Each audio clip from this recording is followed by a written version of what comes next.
Noswaith arall chroeso I Gydairlan Deiniol Sant ar gyfer y gwasanaeth hwn o Gosber ar Gan. Good evening and welcome to St Deiniol's Cathedral for this service of Choral Evensong.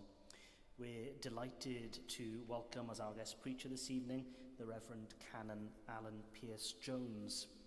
Originally from Prestatyn, Father Alan is currently managing chaplain of HMP Berwyn in Wrexham, having worked in a number of prisons and for chaplaincy headquarters. And so we look forward to what he has to share with us from his experience in prison ministry in relation to our theme, Christian Perspectives on Healing and Wholeness. Fel hyn y byddaf yn dyfendithio trwy fy oes ac yn codi fy nwylo mewn gweddi yn dy enw.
Here begins the 33rd verse of the 49th chapter of the book of Genesis.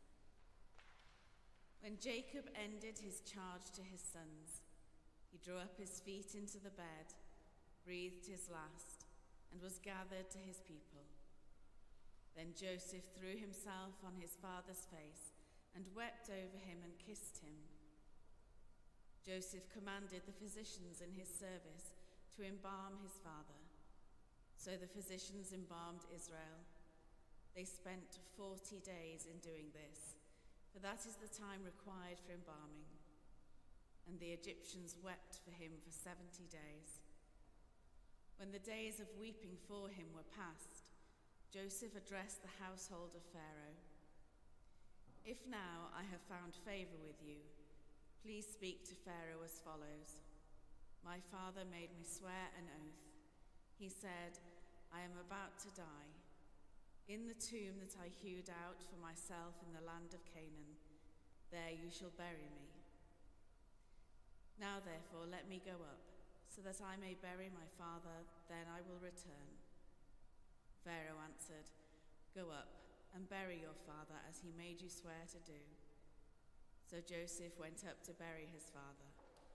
With him went up all the servants of Pharaoh, the elders of his household, and all the elders of the land of Egypt, as well as all the household of Joseph, his brothers, and his father's household. Only their children, their flocks, and their herds were left in the land of Goshen. Both chariots and charioteers went up with him. It was a very great company.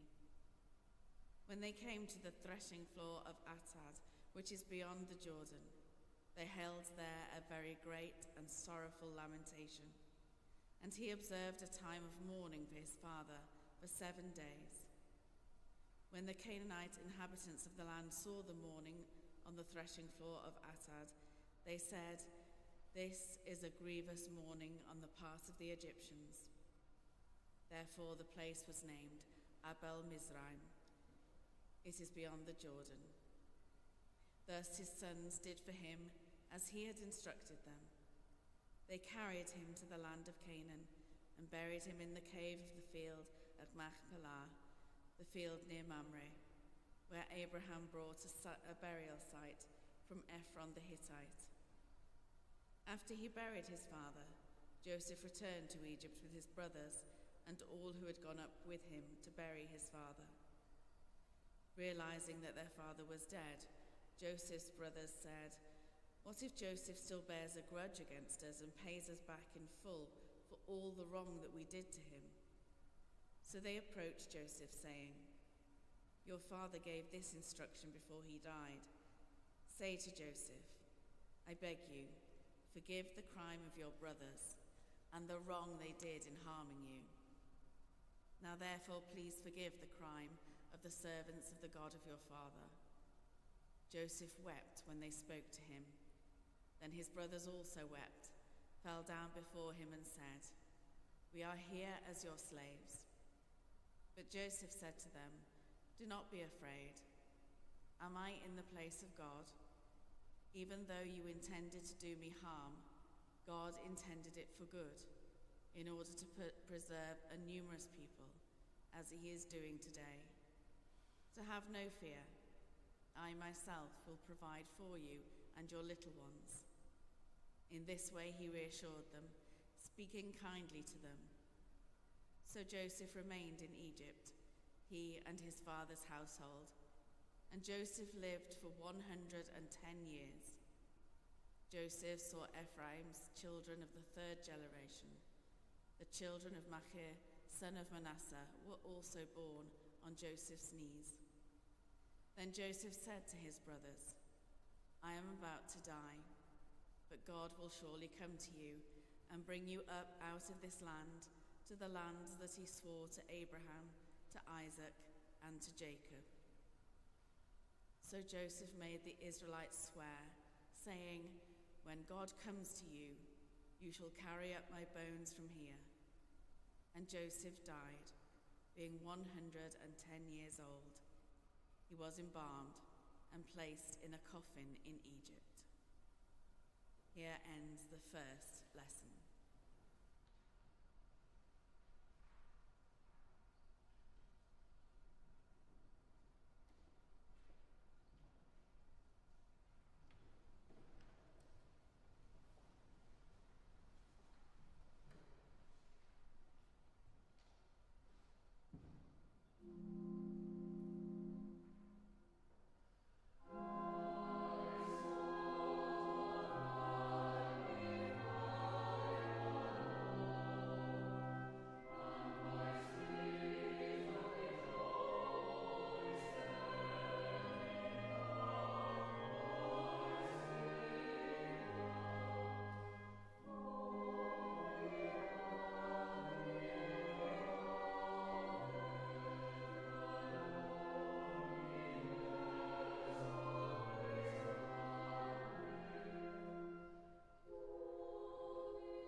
Yma y mae y dechrau, y seithfed bennod llythyr at yr Hebreaid.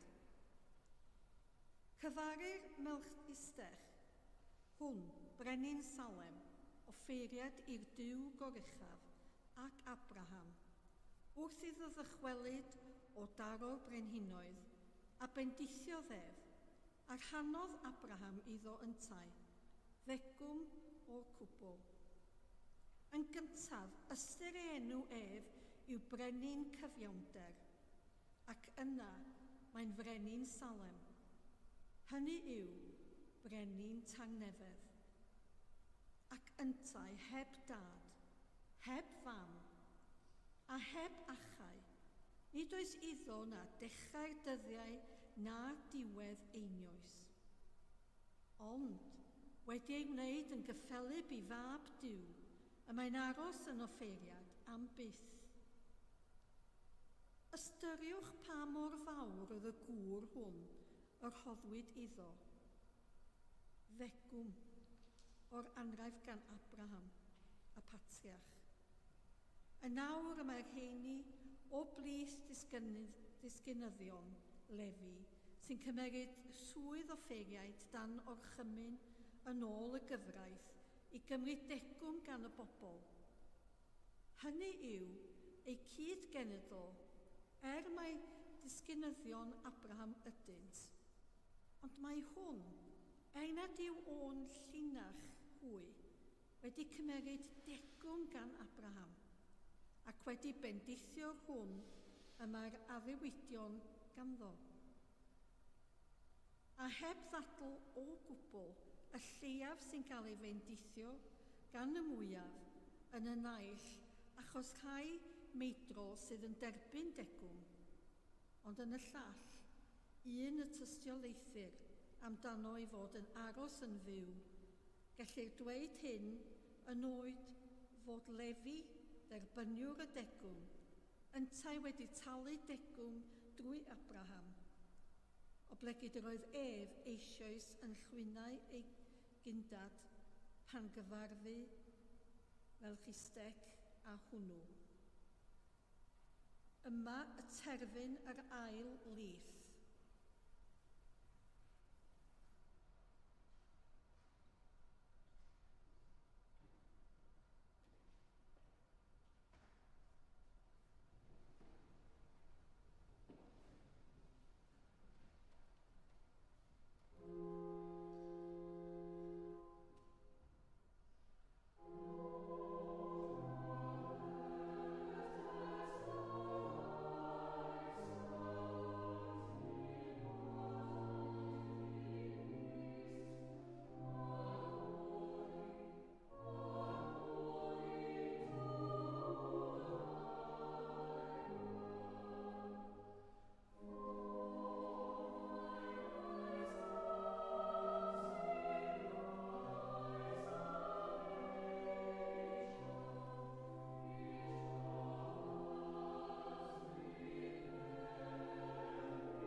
I believe in God, the Father Almighty, maker of heaven and earth, and in Jesus Christ, his only Son, our Lord, who was conceived by the Holy Ghost, born of the Virgin Mary, suffered under Pontius Pilate, was crucified, dead, and buried. He descended into hell. The third day he rose again from the dead. He ascended into heaven, and sitteth on the right hand of God the Father Almighty. From thence he shall come to judge the quick and the dead.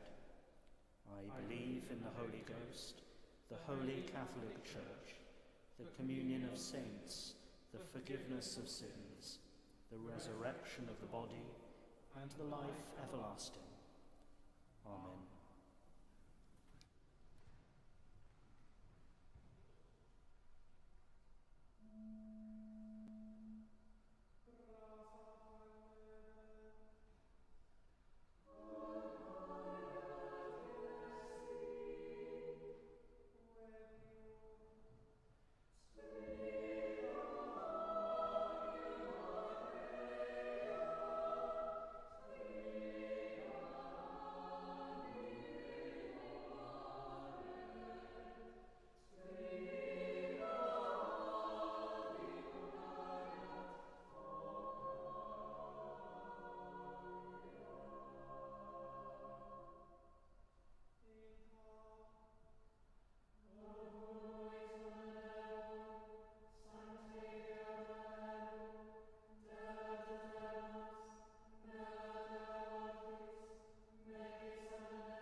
Deiniol dad a tharthiad a godaist fan gyfawr yn gysgod yn olfa.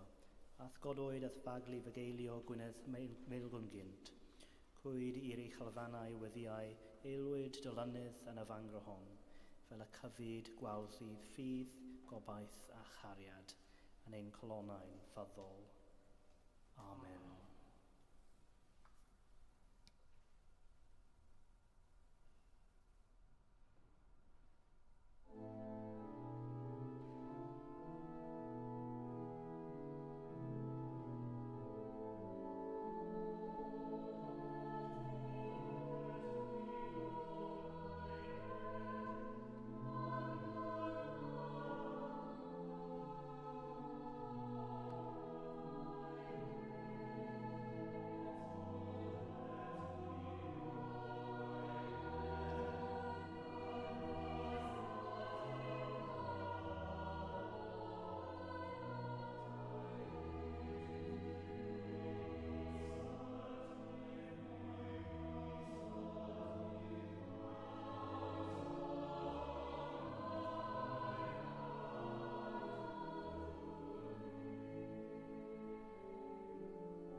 God, give us grace to act justly, love mercy, and walk humbly with Christ as we pray. God of all, Christ in all, we pray for our ever-changing world, that your continued flow of light and love would bring healing and restoration.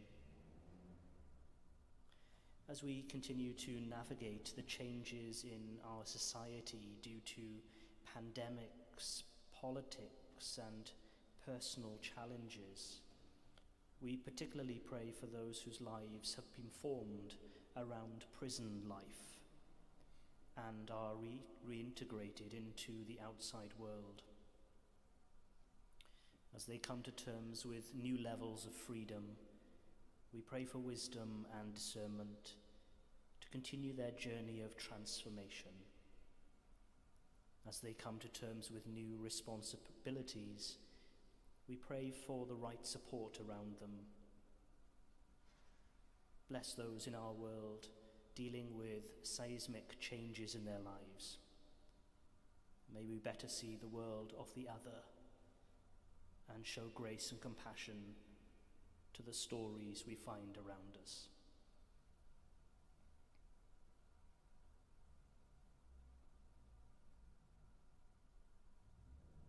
God of justice, Christ in the darkness, we repent for moments when we take justice into our own hands, and for times when we are driven by revenge and forego your restorative justice. We recognize that many in our prisons have often lived in chaotic circumstances. God, bring restoration and peace to their lives. We pray for those who administer justice and ask that you would give grace and wisdom to all who determine the outcomes of trials and appeals. We also pray that you would be present with people in the criminal justice system who are being sentenced or are awaiting reviews. Into those situations, we pray for good judgment, fairness, compassion, and reconciliation.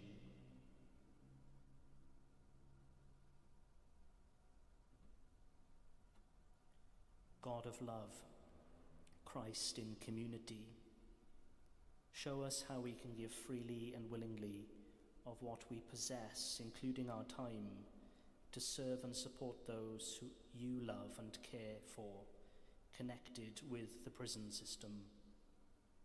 We pray for prisoners, their families, and those who serve in prisons as officers, chaplains, and in any other positions of responsibility.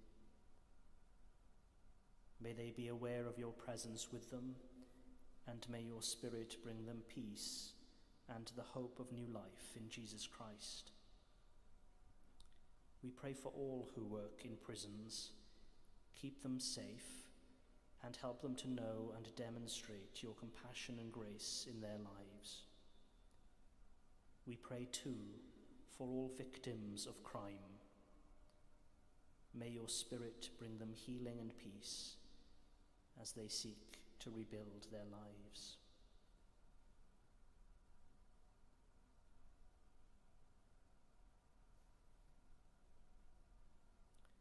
We commend these prayers, ourselves, and all for whom we pray, to the mercy and protection of God.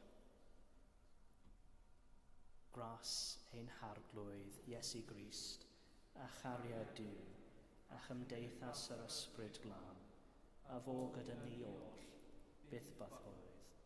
Amen.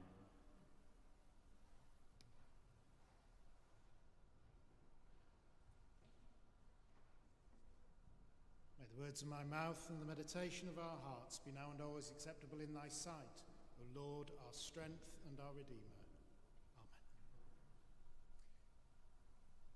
Amen. In The Lion, the Witch and the Wardrobe by C.S. Lewis, the White Witch has put a curse over the land of Narnia when the Pevensey children first visit. The curse is that it will be always winter, but never Christmas. We can perhaps imagine how powerful and dreadful that would have seemed to Lewis's intended audience, children living in a war-ravaged and heavily rationed 1950s Britain. The bleak, cold darkness of winter, without that lift of joy which Christmas still brings, but would have been even more important at that time. Well, as you've heard, I work for the Prison and Probation Service, having been the chaplain of 5 different prisons and for a couple of years the chaplaincy headquarters advisor for Wales. When thinking about how to describe what prison is like from a chaplain's point of view, I am drawn to C.S. Lewis's quote that it is always winter but never Christmas. But actually, I would tend to express it in terms that are more fitting to this time of year.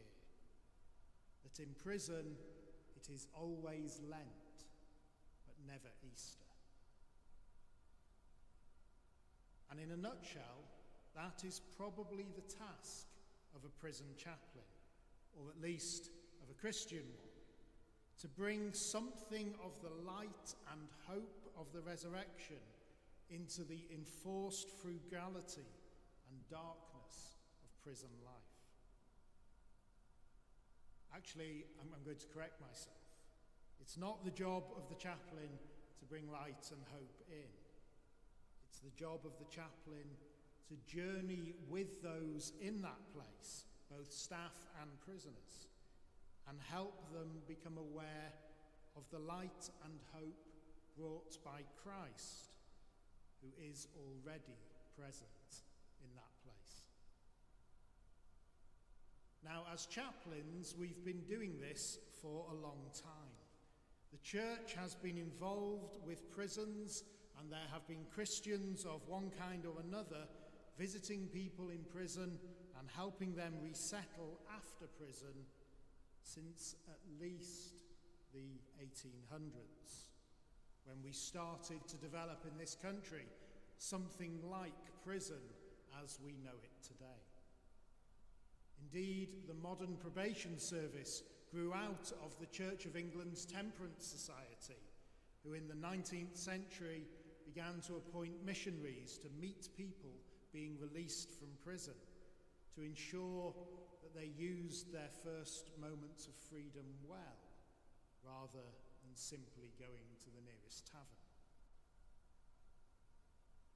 Many Christian prison chaplains would say that their inspiration for doing the work that we do comes from Scripture, and many would no doubt cite the parable of the sheep and the goats in Matthew chapter 25. When Jesus has the king of the parable say to the righteous, "For I was hungry and you gave me something to eat. I was thirsty and you gave me something to drink.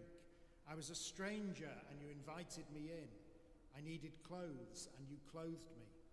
I was sick and you looked after me. I was in prison and you came to visit me."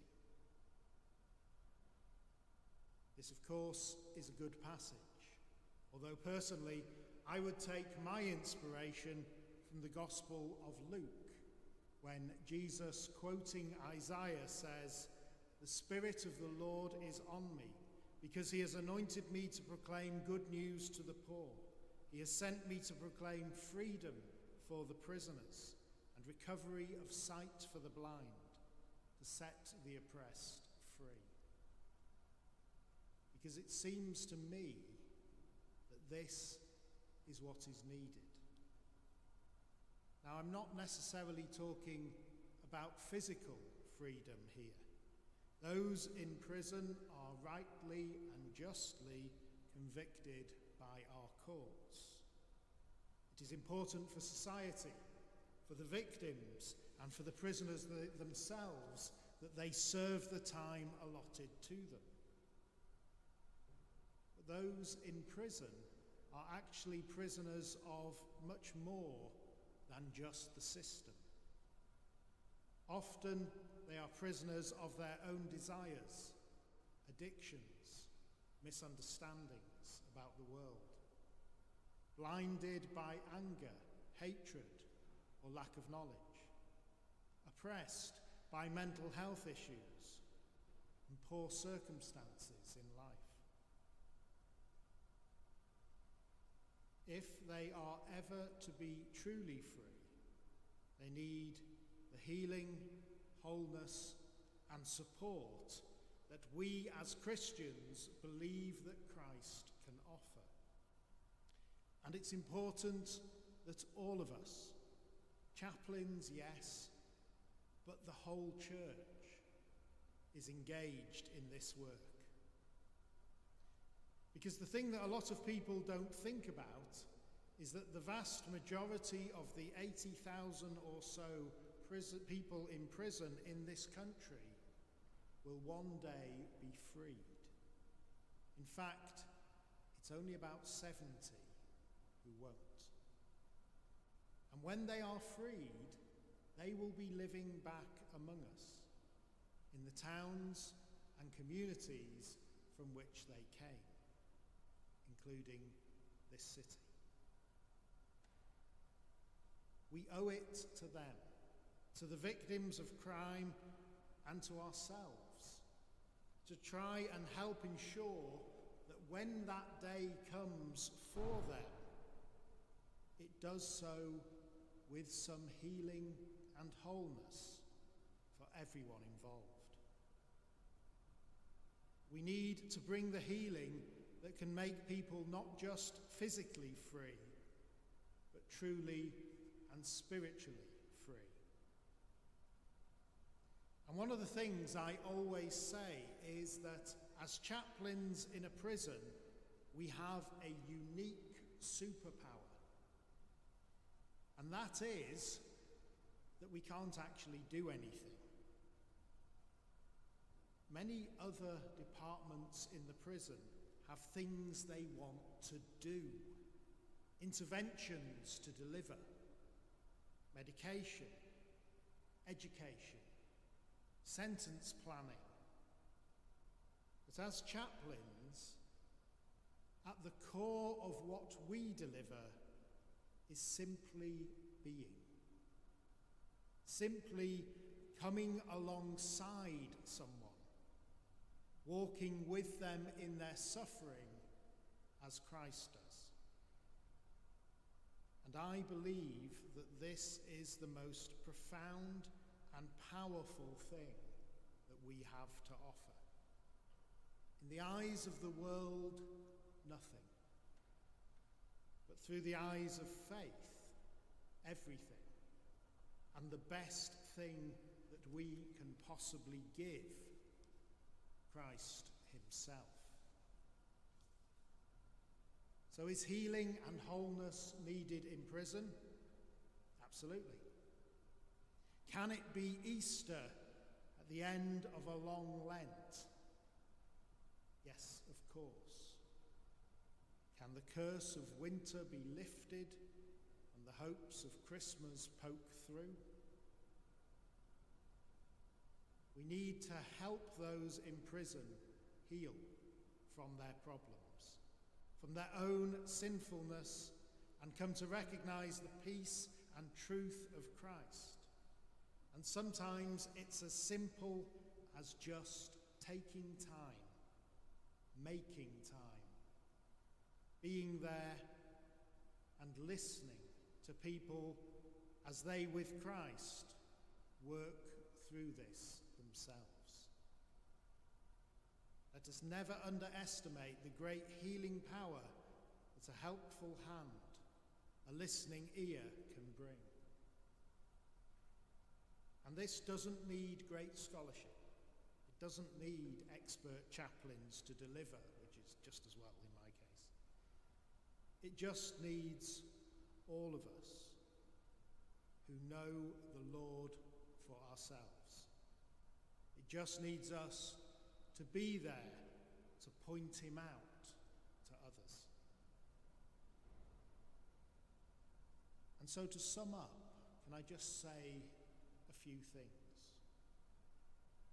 If you have heard me speak today, and you want to help, you want to be involved, you are welcome to get in touch. But above all, I want to say one thing that you can all do. Pray for us. If you hear me say nothing else today, and remember nothing else from this sermon, hear this. Pray for us. Pray for all those involved with prison and justice in this country. The staff, the chaplains, the prisoners themselves, their family members, and of course the victims of crime. Prison is the forgotten emergency service. People don't like to think too much about prisons, but we need your prayers. Also, there is a website called the Welcome Directory, which is funded by chaplaincy and enables anyone to search for churches or any religious group that is willing to welcome and work with those who have been in custody. Please look it up. We need more churches registered on the Welcome Directory. And if your church would be interested in registering, speak to them through their website or speak to me and I can help. And so finally, I'm going to finish with a prayer from last year's Prisons Week leaflet. Let us pray. Come, Lord, break into this world of ours and reorder our understanding. Where the hurt and damaged find healing, the oppressed are granted justice, and the stranger is welcomed. Stir up within us your compassion. Give us a new heart, a new vision of who we are as your people, and how you call us to live with one another. Hear our prayers for change, that your kingdom may come in our homes, our places of work, our prisons, and our communities. Through Jesus Christ our Lord.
Christ give you grace to grow in holiness, to deny yourselves, take up your cross and follow him. A bendith Dyw holl alluog, y tad, y mab, a'r ysbryd glân, y fo yn eich plith ac y drigo gyda chwi yn wastad. Amen.